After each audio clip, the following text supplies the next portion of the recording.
Yo, I just wrapped up my first playthrough of Resident Evil Requiem on like the standard difficulty. Insanity just unlocked, and I have some pretty loose thoughts about how Resident Evil sort of becomes like the same thing by the end of every game since like 7, right? So like with the beginning of every Resident Evil game, post from 7 onward, there's this sense of weakness that Capcom like really likes to put on the player. That this sort of feebleness that you're sort of in over your head. You're doing so many things at once, and you're trying to manage your inventory. That's the name of the game of all Resident Evils, really. Trying to manage your inventory. And with this game, they do make some smart decisions on how the inventory system is not really shaken, but sort of like nerfed in really smart ways.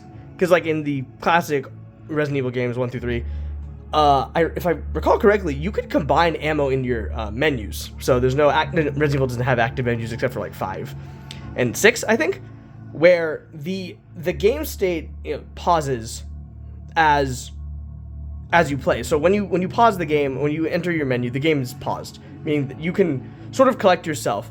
And I wish this game didn't do that, because a lot of tension is just taken out of the game's sales by going into your inventory and just like combining whatever you want, like grenades, bullets, whatever it may be.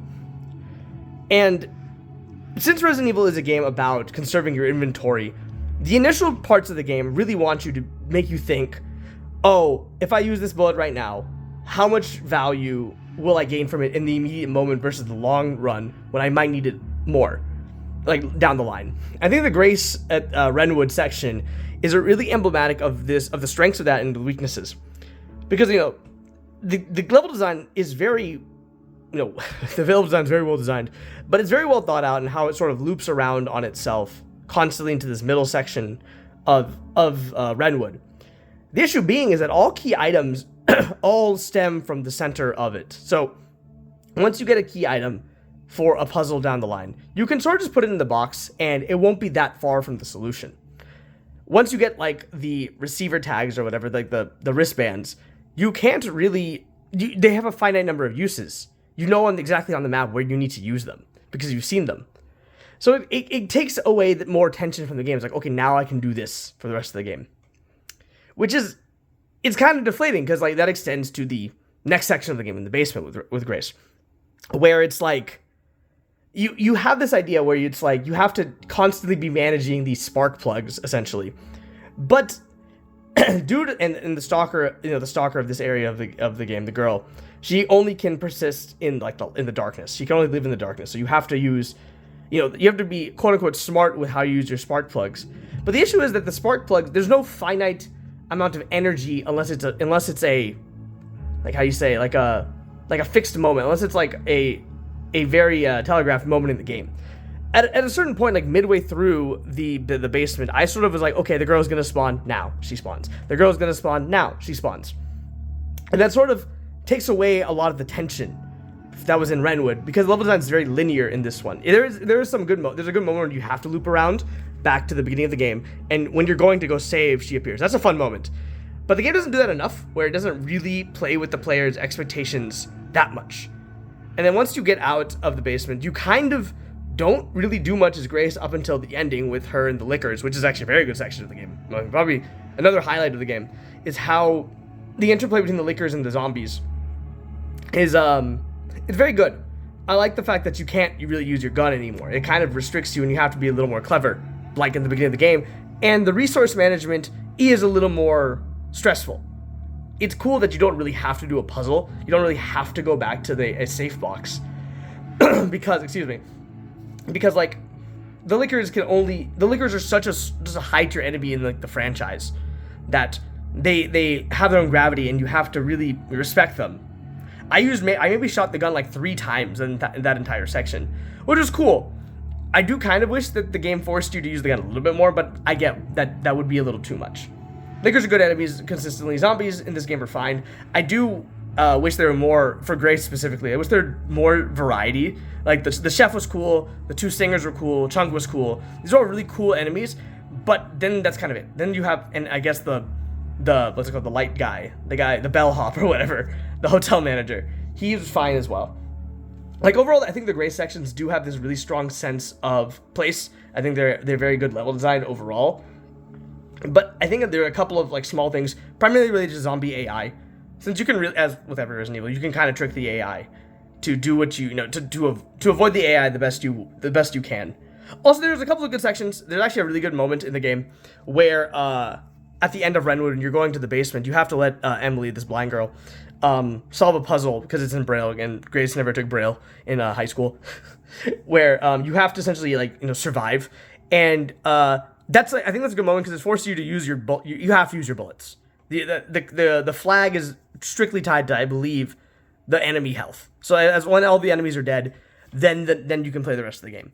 I like that because it forces you to essentially expend your bullets. But by that point, if I remember, I was going into the basement with like 42 bullets, which is still a lot. And the gray sections are cool. The issue being with the Leon section of the game is that Leon, since he is Leon S. Kennedy, he's the main character. You have to make him cool, but the enemy design isn't very conducive to anything super interesting.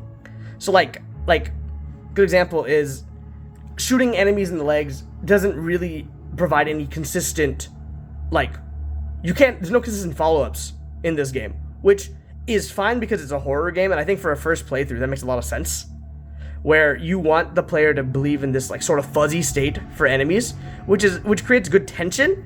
But I envision in repeat playthroughs, it's not that interesting, where it's like you're not really, because they got rid of the roundhouse, they got rid of a lot of these options because there's not really any crowd control in this game anymore compared to Vanilla 4, and it becomes more of a strict just third-person shooter. I just don't think it's that interesting of a third-person shooter. I don't think there's that many interesting decisions being made because resources are so plentiful and Leon is so cool.